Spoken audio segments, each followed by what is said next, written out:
한나라의 백성인 하백 여러분, 하백의 성경 아카데미에 오신 것을 환영합니다.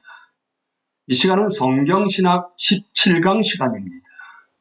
강의 내용은 하나님의 백성에 대한 성경신학은 무엇인가입니다. 구약 성경학자인 제이슨 드루치를 통해서 내용을 들어보겠습니다. 하나님 백성은 언약을 통해 여호와 하나님과 관계를 맺고서 여호와를 왕으로 인정하고 자신의 삶에 대한 하나님의 소유권을 받아들여 하나님의 크심을 드러낼 특별한 기회를 하나님에게서 수여받은 사람들입니다. 창세기부터 요한계시록까지 성경 전체는 하나님이 자신의 통치 아래 자신의 영광을 드러낼 전 세계적인 백성을 만드는 일을 해나간다고 증언하고 있습니다. 이제 하나님의 백성에 대한 성경신학은 무엇인가에 대해서 구체적으로 하나씩 살펴보겠습니다. 하나님은 인류에게 사명을 주고 구원자를 약속하며 남은 자와 반역자를 구별합니다. 하나님은 아브라함에게 사명을 주고 모든 민족으로 복을 받게 해줄 자손을 약속합니다. 하나님은 이스라엘에게 사명을 주고 이스라엘 민족의 왕적인 대표자를 가르쳐 보여줍니다. 하나님의 종인 백성은 반역하지만 하나님은 구원 사역을 담당하고 자손들을 갖게 될 하나님의 종인 인물을 약속합니다. 예수 그리스도는 아브라함의 자손이자 하나님의 종인 아들이고 교회는 하나님의 종인 자손입니다. 이제 하나하나 구체적으로 살펴보겠습니다. 하나님은 인류에게 사명을 주고 구원자를 약속하며 남은 자와 반역자를 구별하십니다. 최초의 부분은 사람들의 원형이고 하나님은 사람들을 불러 그들의 주권적인 창조주인 하나님을 대표하고 반영하며 닮게 했고 그들이 지닌 하나님의 형상으로 하나님의 영광을 땅끝까지 전하게 하셨습니다. 하나님이 그들에게 땅을 정복하고 다스리라고 명령하셨으므로 그들은 왕적인 아들 역할을 수행했습니다. 하나님이 그들에게 자신의 땅을 경작하고 지키게 했으므로 그들은 제사장 역할을 했습니다. 그러나 그들은 하나님의 왕적인 제사장으로 행하는 대신에 도리어 반역했습니다. 여호와 하나님은 그들을 어떻게 벌할 것인지를 밝히기 전에 먼저 언젠가는 한 구원자가 하나님의 형상을 지닌 자이자 왕, 제사장으로 와서 악한 자를 이길 것이라고 약속하십니다. 그만이 이 저주를 뒤집을 수 있을 것이었으므로 이제 인류의 소망은 그에게 달려 있었습니다. 아담과 하와가 에덴 동산에서 추방되면서 인류는 서로 반대되는 두 부류의 자손으로 갈라졌고 창세기는 직계 족보와 반계 족보를 통해 이것을 분명하게 우리에게 보여줍니다. 첫 번째 부류는 남은 자로서 하나님의 은혜를 누렸고 하나님의 이름을 불렀으며 하나님과 동행했고 하나님이 약속한 구원자에게 소망을 두었습니다. 두 번째 부류는 반역자들로서 그들은 하나님과 하나님의 길을 거부한 자들이긴 했지만 장기적으로는 하나님이 복 주시기 위해 애쓰는 대상이었습니다. 이제 두 번째로 하나님은 아브라함에게 사명을 주고 모든 민족으로 복을 받게 해줄 자손을 약속합니다. 이 저주받은 세상에서 하나님은 창세기 11장 10절 26절에 나오는 셋에서 시작해 데라에 이르기까지의 직계 족보를 사용해 아브라함을 세웁니다. 이 남자의 아내에게는 자식이 없었지만 여호와는 그를 불러 약속의 땅으로 가라고 지시했고 그로 하여금 큰 민족을 이루게 해주겠다고 약속하십니다. 아브라함의 허리에서 한 자손이 나올 것이고 이 자손에서부터 마침내 땅의 티끌, 하늘의 별, 해변의 모래처럼 무수히 많은 자손이 나오게 될 것이었습니다. 이 자손은 한 수준에서는 약속의 땅에 거주하는 한 민족일 것이었고 다른 수준에서는 유다 지파에서 나올 한 사람의 대표자, 하나님에게 온전한 순종을 드릴 전사이자 왕인 분일 것이었습니다. 그가 원수의 정문을 차지할 때 그의 나라는 커질 것이고 오직 그날에 이르러서야 아브라함은 한 민족의 조상에서 많은 민족의 조상이 되어 하나님의 복이 그로 말미암아 모든 민족에게 주어지게 될 것이었습니다. 이제 하나님은 이스라엘에게 사명을 주고 이스라엘 민족의 왕적인 대표자를 가리켜 보여줍니다. 여호와는 아브라함에게 준 약속, 즉 자손과 땅과 복에 대한 약속을 아브라함의 아들인 이삭에게도 다시 주었고 그런 후에는 아브라함의 손자이자 이스라엘의 12지파를 이루게 될 아들들의 아버지인 야곱에게도 또다시 주었습니다. 하나님은 이 무리를 가리켜 처음으로 내 백성이라고 지칭했습니다. 출애굽기 6장 7절입니다. 그래서 너희를 나의 백성으로 삼고 나는 너희의 하나님이 될 것이다. 그러면 너희는 내가 너희를 이집트 사람의 강제 노동에서 이끌어낸 너희의 하나님임을 알게 될 것이다. 여호와는 이스라엘 왕적인 아버지이자 왕으로서 자기 백성을 자신의 장자라고 지칭했습니다. 이스라엘이 시내산에 도착하자 여호와는 그들과 공식적으로 언약을 맺었습니다. 여호와의 명령에 순종하고 여호와의 소유로 살아가기만 한다면 그들은 제사장 나라와 거룩한 백성이 될 것이었습니다. 하나님은 처음에는 사람들을 불러 왕적이고 제사장적인 아들들이 되어 그를 섬기게 했는데 여기에서는 이스라엘을 불러 자신의 위대함을 세상에 드러내는 중재자가 되게 하십니다. 이스라엘이 하나님을 의지해 온전히 하나님의 영광을 위해 살아간다면 열방은 이스라엘이 여호와로 말미암아 존귀하다는 것을 알게 될 것이었고 여호와는 전 세계적으로 찬양을 받게 될 것이었습니다. 선지자이자 언약의 중재자였던 모세가 이스라엘이 하나님에게서 부여받은 소명을 이루지 못할 것임을 알았다는 것은 의미심장합니다.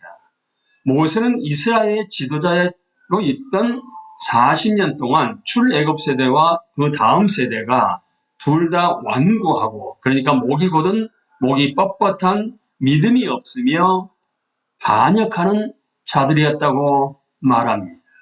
그래서 그는 신명기 29장 4절에서 그러나 바로 오늘까지 주님께서는 당신들에게 깨닫는 마음과 보는 눈과 듣는 귀를 주지 않으셨습니다. 31장 29절입니다. 나는 압니다. 내가 죽은 뒤에 당신들은 스스로 부패하여 내가 지시하는 길에서 벗어날 것이요 라고 악을 행하게 될 것이라고 말했습니다. 그럼에도 모세는 창세기 12장 3절에서 하나님이 아브라함에게 준 약속들을 상기시키는 말을 통해 왕이신 여호와가 첫 번째 출애굽에서 이스라엘을 이끌어냈던 것처럼 장차 이 땅에 존귀한 왕을 세워 두 번째 출애굽을 통해 자기 백성을 이끌어 모든 원수를 이기게 할 것이라고 한 발람의 신탁을 상기시킵니다. 하나님은 이 왕을 축복하는 자에게는 복을 주고 이 왕을 저주하는 자에게는 저주를 내릴 것입니다. 이 왕적인 인물은 후일에 이스라엘에서 별처럼 떠올라 민족들을 다스리게 될 것입니다. 이렇게 남은 자는 모세 언약이 해제된 후에도 존재할 것입니다. 하나님은 그들을 약속의 땅으로 다시 돌아오게 하며 그들의 마음을 변화시킬 것이고 하나님이 자신의 새로운 선지자이자 언약 중보자를 통해 말할 때 그들은 그의 목소리를 청종하게 될 것입니다. 이제 하나님의 종인 백성은 반역하지만 하나님은 구원 사역을 담당하고 자손들을 갖게 될 하나님의 종인 인물을 약속하십니다. 이 약속의 땅에서 이스라엘의 역사는 모세가 미리 내다본 대로 되었습니다.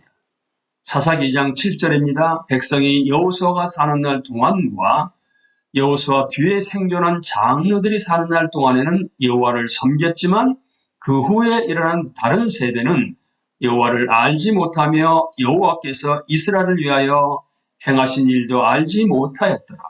그들이 사무엘상 8장 5절입니다. 모든 나라와 같이 우리에게 왕을 세워 우리를 다스리게 하소서 한지라라고 요구한 것은 그들의 왕이자 아버지인 하나님을 배척한 것이나 다름없었습니다. 이 백성은 통일 왕국 시대나 분열 왕국 시대 전체에 걸쳐 하나님과의 언약을 멸시하고 하나님이 보낸 선지자들의 말을 듣지 않음으로써 점점 여호와에게서 등을 돌렸습니다. 그래서 여호와 하나님은 호세아 4장 6절에서 내 백성이 지식이 없으므로 망하는도다. 내가 지식을 버렸으니 나도 너를 버려 내 제사장이 되지 못하게 할 것이요 내가 내 하나님의 율법을 잊었으니 나도 내 자녀들을 잊어버리리라고 선언하셨습니다. 그런 어둠의 한복판에서 여호와는 계속 자신의 통치 아래 있을 전 세계적인 백성을 만들어 나가는데 전념하셨습니다. 여호와는 다윗을 불러 내 백성 이스라엘의 목자로 삼았을 뿐만 아니라 그에게 이렇게 약속하셨습니다. 사무엘하 7장 12절에서 14절입니다. 내가 내 몸에서 날 내 씨를 내 뒤에 세워 그의 나라를 견고하게 하리라. 그는 내 이름을 위하여 집을 건축할 것이요 나는 그의 나라 왕위를 영원히 견고하게 하리라. 나는 그에게 아버지가 되고 그는 내게 아들이 되리니 내 집과 내 나라가 내 앞에서 영원히 보존되고 내 왕위가 영원히 견고하리라. 여호와 하나님은 하나님이 한 아들이 나라를 세워 다스리게 될 것이고 그 나라는 영원한 나라가 될 것이라고 예고하십니다. 이 아들은 하나님이 약속한 것을 성취할 것입니다. 즉 저주를 이기는 왕적인 구원자, 여자의 후손, 세상의 복을 가져다 줄 아브라함의 자손입니다. 다윗 이후의 선지자들은 다윗 가문에서 하나님의 아들이 나와 다스릴 것이고 그의 나라는 열방에 미치게 될 것이라는 이 소망을 발전시켰습니다. 이 왕의 날에는 여호와가 전에 내 백성이 아니다 라고 선언했던 자들이 이제는 살아계신 하나님의 아들들이자 암미, 그러니까 내 백성이라고 불리게 될 것입니다. 모든 선지자 중에서 장래 하나님의 백성의 구성은 바뀌어 많은 민족으로 이루어지게 될 것임을 가장 분명히 예언한 것은 이사야입니다. 그는 열방을 옛 언약의 이스라엘과 대비시키고 나의 종이라는 꼬리표를 붙인 아이 왕과 밀접하게 결부시키는 방식으로 그것을 분명히 예언합니다. 여호와는 이사야의 동시대인들에 대해서는 이사야 1장 2절에서 내가 자식을 양육하였거늘 그들이 나를 거역하였도다라고 단언하십니다. 그리고 하나님의 종인 이 백성과는 대조적으로 여호와의 팔이 되어 세상의 구원을 가져다 줄 하나님의 종인 왕적인 인물을 일으킬 것이라고 약속하십니다. 하나님의 종인 이 왕의 정체성은 하나님의 정체성과 밀접하게 결부되어 있고 그는 전 세계적인 권위를 지니고서 다윗의 보좌에 앉아 영원토록 다스릴 것이었습니다. 여호와의 영이 그에게 능력을 줄 것이고 그는 하나님의 성전 안에서 정의와 평화로 다스리며 두 번째 출애굽을 이끌어 열방을 자기에게로 오게 할 것이었습니다. 하나님의 종인 이 왕적인 인물은 이스라엘이라는 이름으로 불리게 될 것이고 이것은 그가 그의 백성의 대표자 역할을 할 것임을 보여줍니다. 그의 사명 속에는 이스라엘 백성 중에서 일부를 구원하는 것도 포함되어 있었습니다. 그는 이스라엘 백성을 위한 언약으로서의 역할과 열방을 위한 빛으로서의 역할을 둘 다 수행하게 될 것이고 억눌린 자들에게 정의를 베풀고 해변 땅의 주민을 가르칠 것입니다. 그는 눈먼 자를 보게 하고 포로된 자를 자유롭게 해주며 곤고한 자를 붙들어주고 통일하는 자를 고쳐주며 대망하는 자에게 평화와 행복과 구원의 복음을 전할 것입니다. 그는 하나님의 의로운 자이지만 큰 환난의 길을 거쳐 승리할 것이고 여호와의 통치의 복음을 전하게 될 것입니다. 그는 많은 민족의 죄악을 친히 짊어지고서 자기 자신을 많은 사람을 위한 대속제물로 드림으로써 많은 사람으로 하여금 의롭다함을 얻게 할 것입니다. 그는 자기가 죽어야 그는 자기가 죽어야 이 자손을 얻게 될 것임을 알므로 기꺼이 많은 사람을 대신해 하나님의 저주를 짊어지심으로써 그들의 구원을 확보할 것입니다. 이렇게 해서 이스라엘, 즉 하나님의 종인 인물의 자손은 다 여호와로 말미암아 의롭다함을 얻고 자랑하리라. 하나님의 종인 인물이 자손을 갖게 되리란 말은 중요합니다. 예수님은 결혼을 하지 않아 생물학적인 자녀를 두지 않았기 때문입니다. 따라서 여기에서 자손은 생물학적인 것과는 아무 상관은 없는 영적인 자손임에 틀림없습니다. 이스라엘이라 불리는 이 하나님의 종인 인물은 여호와를 대표해 자신의 신부인 예루살렘 성을 구원하는 신랑 역할을 할 것입니다. 그는 영원한 사랑으로 자신의 신부를 구속할 것이고 그 신부와 영원한 언약을 맺을 것입니다. 종인 그는 제사장적인 종들, 즉 전에는 외인이었던 자들 중에서 일부와 이스라엘 12지파 중에서 일부인 종들을 낳을 것입니다. 이렇게 하나님의 종인 인물의 자손은 열방을 얻으며 황폐한 성읍들을 사람 살 곳이 되게 할 것이고 그들도 하나님의 영을 통해 능력을 받게 될 것입니다. 여호와는 그들을 가르칠 것이고 그들을 모아 새롭게 지은 예루살렘에서 여호와의 복된 자의 자손으로 영원히 살아갈 것입니다. 그날의 여호와는 내 백성 애굽이여 내 손으로 지은 아스르여 나의 기업 이스라엘이여 복이 있을지어다라고 선언할 것입니다. 시편 87편은 애굽, 바벨론, 블레셋, 두로, 구스가 이 사람 저 사람이 거기서 났다고 확인해주는 새로운 출생 증명서를 가지고 새 예루살렘의 주민이 될 것이라고 선언함으로써 이 표상을 포착하고 있습니다. 우리는 이 시간에 하나님의 백성에 대한 성경 신약은 무엇인가를 놓고서 하나님은 인류에게 사명을 주시고 구원자를 약속하시며 남은 자와 반역자를 구별하신다.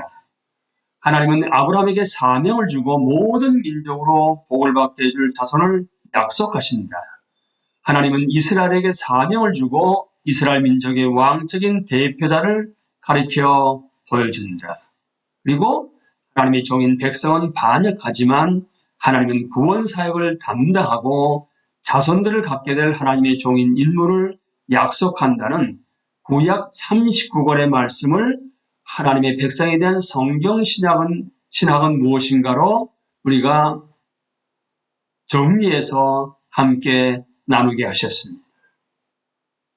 이제 다음 시간에는 예수 그리스도는 아브라함의 자손이자 하나님의 종인 아들이고 교회는 하나님의 종인 자손이다를 신약 성경을 통해서 함께 살펴보겠습니다. 하나님 나라의 백성이요 예수 그리스도의 제자인 그리스도인 여러분, 창세기서부터 요한계시록까지 삼위일체 하나님은 어떻게 자신의 백성인 하나님 나라의 백성을 형성하고 있는가를 이제 깨달아 아셨다게 되면 하나님의 뜻에 순종하여 하나님을 영원하게 할 수 있는 여러분과 제가 될 수 있게 되기를 예수님의 이름으로 기도합니다. 감사합니다.